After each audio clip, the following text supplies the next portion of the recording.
Welcome back to Cooking with Bill. We're going to do something a little different today. Got some of my grandkids over, so we're going to do some sushi. So I'm going to show you very quickly how to make the rice. We're going to use an InstaPot. And then once the rice is complete, I'll show you how to make some various types of sushi. So very simple. Take the InstaPot apart. We're going to go ahead and use the liner for right now. Now what you want to do is you're going to rinse the rice a couple times just to make sure you got any dirt or anything out of it during processing. Now we're going to do 2 cups of rice. Now if you measure it by weight, you can measure it by weight. We're just doing it by cups. Again, you're getting a sushi rice. There are a number of kinds out there. And you don't want to use a regular rice for this. You do want to use a sushi rice. And again, all we're doing is swishing this around a little bit, trying to get any excess stuff off of here.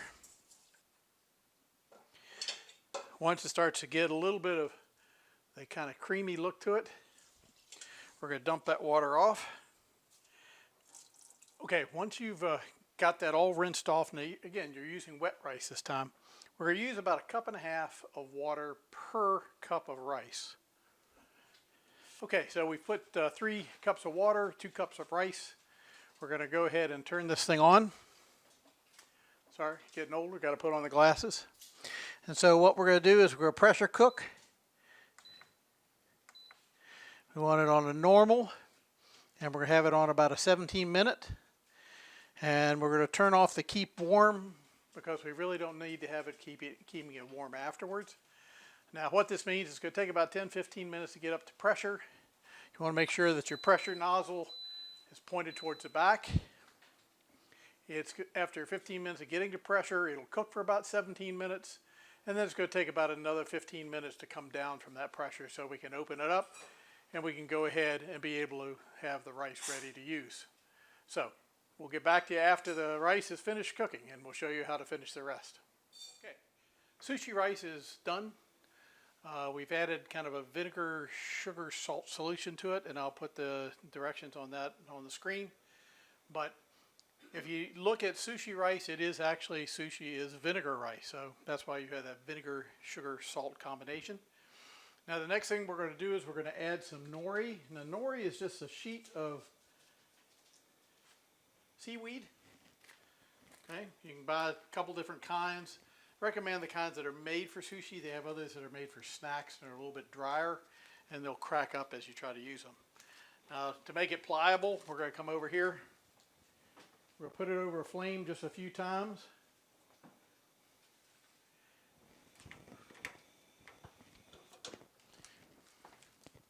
We're going to bring it back here. So we've now put it down on our bamboo sheet. Makes it easier to do that way. We're going to take just a little bit of the sushi rice. We're going to put it down here. Again, as much as you want to put down.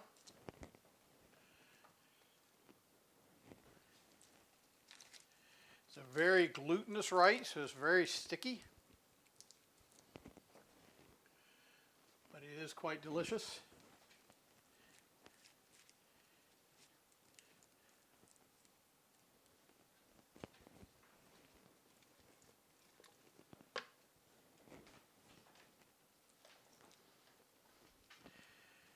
May have some trial and error with how much you put down. Now, next thing we're going to talk about is when you're doing sushi, the fish that you're buying is not the standard fish that you get out in the case of fish. So if you go buy salmon, you're not buying sushi grade salmon. Now the difference is sushi grade salmon, or any fish that's considered sushimi, which means it has been prepared in a way in which you can eat it raw, okay, has been put into a freezer at, I think, -60 degrees Fahrenheit.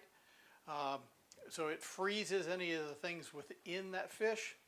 So they've prepared it a certain way for you to buy it. Now it makes it much more expensive. So if you buy a pound of sushimi salmon, you're probably looking at about $35 for that pound, as opposed to about $7, $8 a pound for regular salmon. So now what we're going to do is, what do you like in your sushi? Well, we're going to take in this sushi, we'd like to have a little bit of cucumber. Take a couple of things of cucumber. We're going to take a couple pieces of avocado. Just lay those in there. A couple carrots across there. Now, we have cilantro, we have a little bit of basil. I'm going to put a little bit of basil in mine. And then we'll take a little bit of this salmon that we got.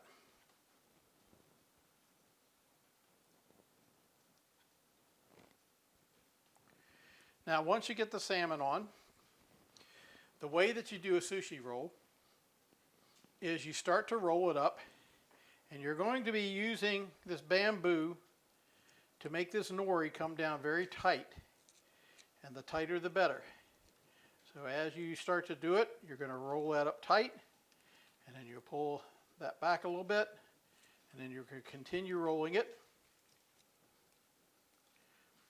And the tighter you can get this, the better your sushi roll will be when you're done.